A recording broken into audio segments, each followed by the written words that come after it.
I know my actions on that day were, just awful, and I apologize from the treetops to anyone involved or affected by it. I've done what I can to try to better my life going forward. Robbinsdale City Council member Tyler Kline apologizes for his actions last January during an incident of drunken driving, hit and run, and fleeing police while driving the wrong way on a state highway. The apology came before the Robbinsdale City Council voted to censure Kline. I think that, it leaves a black eye on Robbinsdale, and I think that this is a very small step to helping restore some of that respect. The censure vote was 4-1, with Kline voting no. The vote removes Kline from his committee assignments, but does not remove him from his council seat. That's something that City Council cannot do unless Kline ends up getting convicted on the felony charges he's accused of. Kline's trial is expected to begin June 6th. Before the vote, Mayor Bill Blonigan said this is the first time in his 42 years serving on the council that the city has brought up the possibility of censuring someone. He also mentioned how the issue has turned political and partisan. Councilmember George Selman disagreed with that assessment. Mr. Mayor, I am not okay with your statement that this is a political move. This is not a political move. This is one person caused this. One person could have corrected it by resigning. That person chose not to, and that's what's caused all of this. Kline damaged 2 Robbinsdale squad cars during the ordeal because police had to smash into Kline's minivan to get him to stop. Kline owes more than $7,000 for that in an insurance claim issued by the League of Minnesota Cities. By the end of the week, the city of Brooklyn Center could learn who its next police chief will be. The candidates are Kathy Hughes, a former longtime captain with the Hennepin County Sheriff's Office and current director of security with the Robbinsdale School District, and Kellis McDaniel, a lieutenant with the Hennepin County Sheriff's Office. Some members of the community were invited to ask questions, including the mother of Dante Wright. CCX News reporter Sarah Tamer has more. Brooklyn Center residents had questions for the city's 2 police chief finalists during a meeting at City Hall. What does accountability look like top down within the police department? The Brooklyn Center Police Department hasn't had a permanent police chief since April of last year, when Tim Gannon resigned after Dante Wright was shot and killed by former officer Kim Potter. Do you know the difference between your gun and your taser? Yes. Now, residents are asking police chief candidates Kathy Hughes and Kellis McDaniel for their plans on police reform and accountability. I want to hear from those who have been victims of crime. I want to know what their needs are, and I want to be held accountable as police chief. You can't have a corrupt police department. It's just not going to work. The community is going to see that.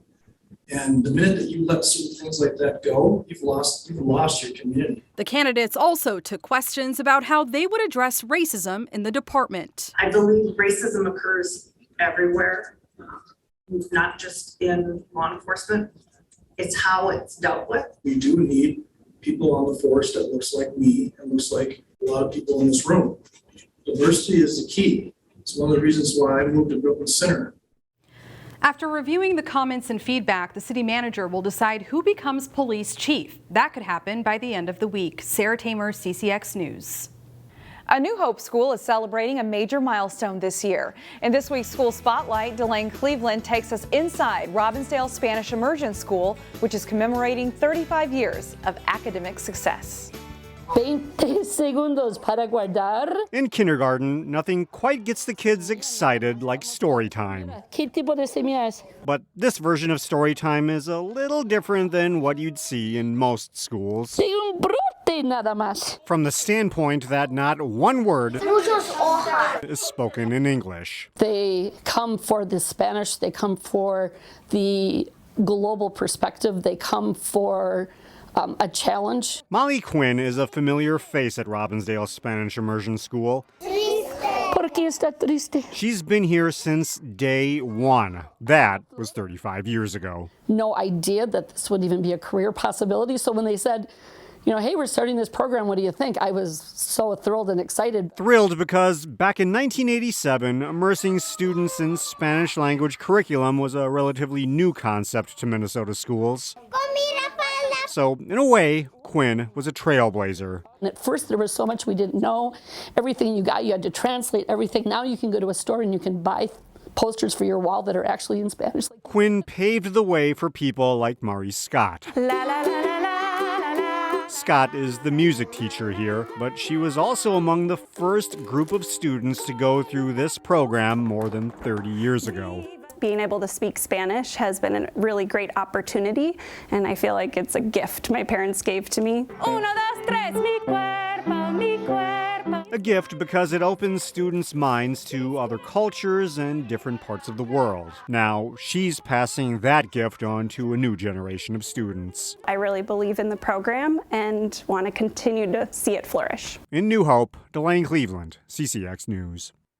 Robbinsdale Spanish Immersion School had a big 35-year anniversary celebration planned for this weekend, but due to a sudden rise in COVID-19 cases, the school decided to postpone all of those events. The school has not announced the rescheduled dates. The weather in Plymouth was just right for people to sit outside today and have a piece of pie. The annual Pie Day fundraiser was back in person for the first time in 2 years. People gathered at the Northwest Greenway Pavilion for one of 8 varieties of pie baked by Perkins or How Sweet It Is Bakery. Our Pie Day social event is a great way to get out, connect with your fellow community members. It's also a way to help us raise funds for our senior programs, groups, and events, which a lot of them are hosted at our Plymouth Community Center. The Plymouth Rockers also entertained the crowd while they enjoyed a piece of pie and ice cream for a good cause.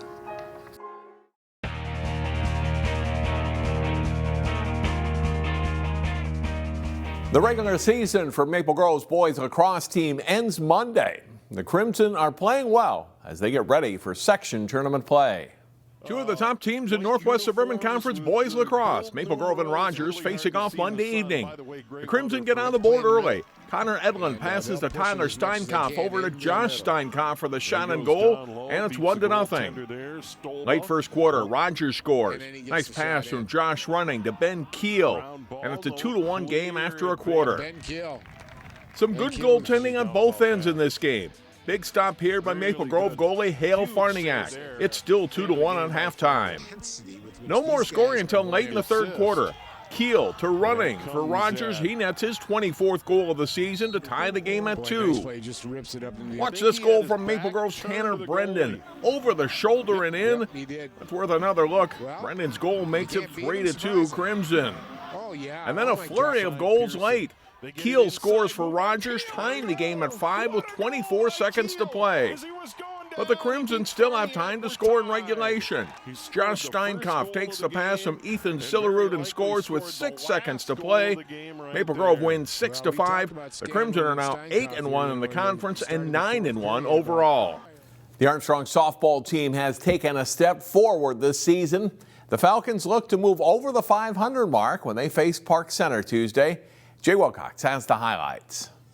Park Center pays a visit to Armstrong in Northwest Suburban Conference softball. Scoreless in the second when Armstrong's Lexi Madsen lines it to right center and it rolls to the fence.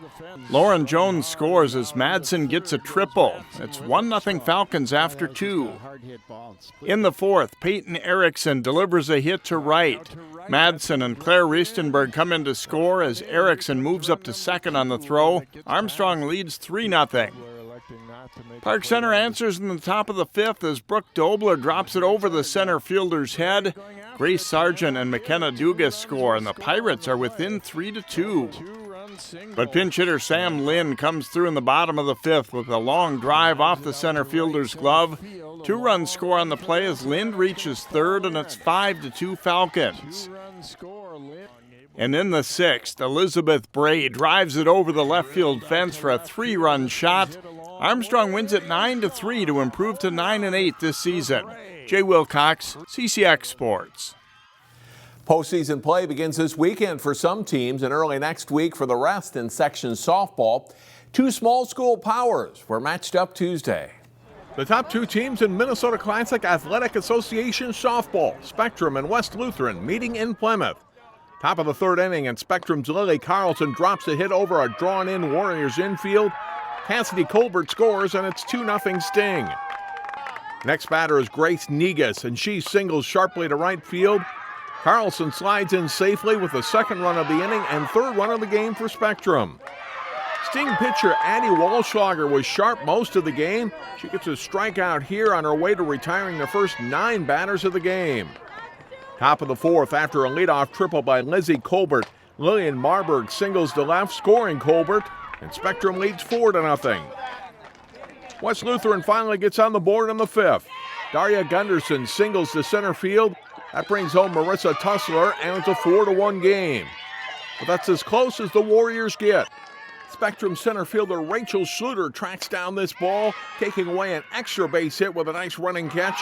Spectrum wins at 4-1 as they move a half game ahead of West Lutheran in the MCAA standings. And one track and field note, the State True Team track and field meet takes place this Friday and Saturday at Stillwater High School. The Class 3A meet starts Friday afternoon with the field events. Class A and AA meets are scheduled for Saturday. That's all for sports. More news after this. Find more prep sports games and highlights at ccxmedia.org and follow us on social media.